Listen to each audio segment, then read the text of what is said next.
करैत के मज़ाहरे किए हैं पहलगाम में, और वो नाकाबिल बयान है, वो तकलीफ़देह हैं, दर्दनाक है, और जितना भी उसका हम कंडेम करें कम है, क्योंकि वो लोग तो अपने आप को हैवानात और बदतरीन जानवरों से भी ज़्यादा गिरी हुई हरकत उन्होंने की है। और किसी के मज़हब का नाम पूछकर ये बात उनकी जान लेना, ये सरासर गलत है, जुल्म है। और हम उम्मीद करते हैं कि इंशाअल्लाह ताला अल्लाह सुब्हानहू व तआला उनको दुनिया में भी और आखिरत में भी उन दहशतगर्दों को सख्त अजाब से नवाजेगा, और उनके ऊपर जो लोग बैठे हुए हैं वो भी तबाह व बर्बाद होंगे। दूसरी बात यह है कि जो ऑल पार्टी मीटिंग का है, कल मैंने खुद जनाब किरण रिजिजू साहब से बात की थी, तो उन्होंने कहा कि हम लोग सोच रहे हैं कि उन पार्टीज को बुलाया जाए जिनके 5 MPs हैं या 10 MP हैं, वरना मीटिंग लंबी हो जाती। तो बोला हम छोटे पार्टीज को बुला लीजिए, तो वो मजाक करे, अरे तुम्हारी आवाज़ तो बड़ी ऊंची है। तो इसीलिए मैंने आज ट्वीट किया था कि ये मसला बड़ा अहम है, नेशनल इम्पोर्टेंस का है, जो ऑल पार्टी मीटिंग होने जा रही है, कि इसमें सब पार्टीज को बुलाया जाए। तो अभी जब मैं आपसे बात कर रहा था तो होम मिनिस्टर ऑफिस से होम मिनिस्टर मेरे से बात किए और बोले कहाँ हैं आप? तो मैं सर हैदराबाद में हूँ। तो बोले देर होगी मगर आप आइए। तो अभी अगर टिकट मिलेगा, इंशाल्लाह मैं बोला हूँ, जो भी टिकट मिलेगा पहुँचेंगे और उसमें शिरकत करेंगे और अपनी बात को रखेंगे। और जहाँ तक ये जो हमला हुआ है, मैं आप लोगों को याद दिलाना चाहूँगा, 2000 अटल बिहारी वाजपेयी की सरकार थी, तो वहाँ पर एक यात्रियों को मारा गया था, नुलवाल कैंप बोलते थे, उसी के नीचे 30 लोग मारे गए, यात्री मारे थे जब वाजपेयी वजीर आजम थे। तो उसके बाद एक लेफ्टिनेंट जनरल क्या है JH मुखर्जी साहब की कमेटी बनाई गई थी, वो रिपोर्ट अब तक नहीं आई।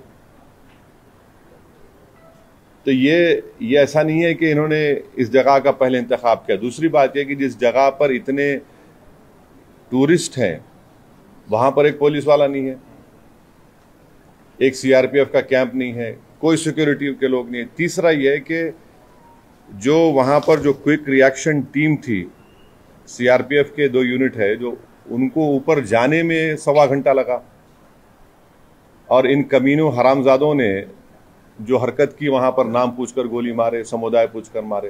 पहलगामలో జరిగిన దుర్ఘటన, let me extend my heartfelt condolences to all the bereaved families.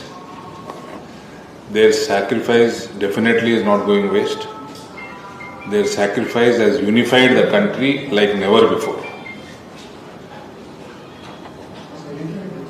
I hope their sacrifice will lead to a permanent solution for cross-border terrorism. Fortunately, the country is in the hands of most efficient and capable leadership. So, like every Indian, even I am expecting a permanent solution for this cross-border terrorism. ఇది chairman Anil Jain గారు, government of India, ministry of Jal Shakti, department of water resources, river development and Ganga rejuvenation and national dam safety authority, ఆయన ఇదంతా మీ డొమైన్లో ఉంది ఈ letter. ఇందులో స్పష్టంగా కళ్ళకు కనబడేటివి మీ ద్వారా, ఈ లెటర్ ద్వారా మీరు పబ్లిసైజ్ చేసి ఉంటే, చేయకపోతే నాకు తెలియదు, కొన్ని ఛానల్ చేస్తే కొన్ని చేయవు, అందరూ చేయాలి ఇట్లాంటివి, వేరే ఇంట్రెస్ట్ అని పక్కన పెట్టుకొని. సో మీ ద్వారా కూడా ప్రజలకు తెలిసింది, కానీ కొన్ని విషయాలు తెలియనివి కూడా ఉంటాయి ఇందులో. సో అవన్నీ ఒకసారి మీ ముందర పెట్టడం, ఒక పార్లమెంట్ సభ్యుడిగా, ఒక బీజేపీ కార్యకర్తగా నా కర్తవ్యం. అది క్యారీ చేయాలా లేదో మీ కర్తవ్యం, మీరు ఆలోచన చేసుకోండి.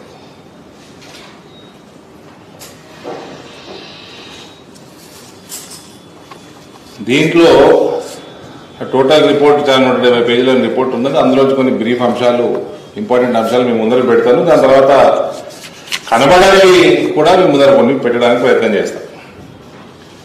సో బేసికల్గా ఈ గత ప్రభుత్వం చేపట్టిన ఓవరాల్ కాళేశ్వరం ప్రాజెక్టు, అందులో మేడిగడ్డ, అన్నారం, సుందిల్లా, ఇవి ఈ డ్యాంలు ఇవి 2016లో మొదలు పెట్టుకుని ఈ బ్యారేజీస్ ఆపరేషనల్ 2019లో, అంటే 2 సంవత్సరాలు, దాదాపు 2 సంవత్సరాలు పైచిలకు కొన్ని మాసాలలో ఇది కంప్లీట్ చేసిండ్రు. అంత తొందర ఏముండే అనేది ఒక క్వశ్చన్. ఎందుకంటే this is link to lift irrigation projects, ఇవి కెనాల్స్, అండర్ గ్రౌండ్ టనల్స్ చాలా ఉన్నాయి ఈ కాళేశ్వరంలో. దాదాపు 1,00,000 కోట్ల పైన ప్రాజెక్టు, దాన్ని మళ్ళా 1,50,000 దాకా పెంచుదామని ప్రయత్నం చేసిండ్రు. ఈ ప్రభుత్వం దాన్ని ఏ రకంగా చూస్తుంది అది కూడా ఈ ప్రభుత్వం వాళ్ళు చెప్పాలి. అంటే వీళ్ళ దగ్గర ఏమంటే నాకు ఇన్ని అప్పులు ఉన్నాయనే తెలియదు అంటారు ముఖ్యమంత్రి. Soon after first use 2019 itself, damages like cracks, seepage and loose concrete blocks were noticed at all 3 barrages. నీళ్లు గారిపోతున్నాయి, క్రాకులు డెవలప్ అయినాయి, కాంక్రీటు లూజ్ అవుతా ఉంది. ఏమి అంటే మొత్తం తుపాస్ అన్నట్టే. Instead of stopping water flow and properly repairing them, the government continued using the barrages, allowing damage to worsen. ఎందుకంటే ఇది బయట పెట్టుకుని మనము నీళ్ళు ఆపేస్తే ఎక్స్పోజ్ అయిపోతుంది ఆనాటి ప్రభుత్వం. వాళ్ళు చేసిన క్వాలిటీ లేని పని, వాళ్ళు చేసిన కరప్షన్, వాళ్ళు చేసిన మోసాలు ఇవన్నీ బయటపడతాయని వాళ్ళకి ఇవన్నీ ఏది కూడా బయట పెట్టకుండా ప్రజలకి ఇవి తెలియకుండా మేనేజ్ చేసుకున్నాం. కానీ వాళ్ళు కంటిన్యూ చేయడం వల్ల ఇంకా ఆ డ్యామ్, ఆ ప్రాజెక్టులు, బ్యారేజీలు అన్ని కూడా ఇంకా ఖరాబ్ అయిపోయినాయి. October 2023 Medigadda barrage part of the structure block 7 sank and cracked badly, raising serious alarm. కుగిపోయింది. వీళ్ళు 19లోనే మరమ్మతులు చేసి ఉంటే కొద్దో గొప్ప పనికొచ్చే పరిస్థితికి తేగలుగుతుండే అన్న ఒక హోప్ ఉంటుండే. ఇప్పుడైతే పూర్తిగా 3 బ్యారేజీలు కూడా నాకు తెలిసి దేనికి పనికిరావు అవి. Then Telangana government requested India's national dam safety authority to inspect the 3 barrages. ఇక్కడ తెలంగాణ ప్రభుత్వము చాలా సిన్సియర్ గా ఎన్డీఎస్ఏకి రాసి ఇన్స్పెక్ట్ చేయమని అనుకోకండి, వాళ్ళు రాసి ఉంటారు. కానీ ఎన్డీఎస్ఏ వాళ్ళు కూడా టేకప్ చేసుకోవచ్చు సుమోటోగా తీసుకొని, వాళ్ళకి ఆ హక్కున్నది, వాళ్ళు తీసుకుంటున్నారు అని తెలిసి వీళ్ళు రాయడం జరిగింది అంతే. It was mandatory, not sincerity. Findings of the committee.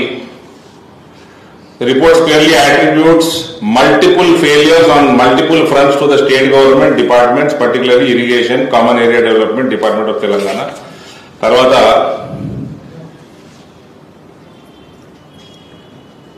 DPR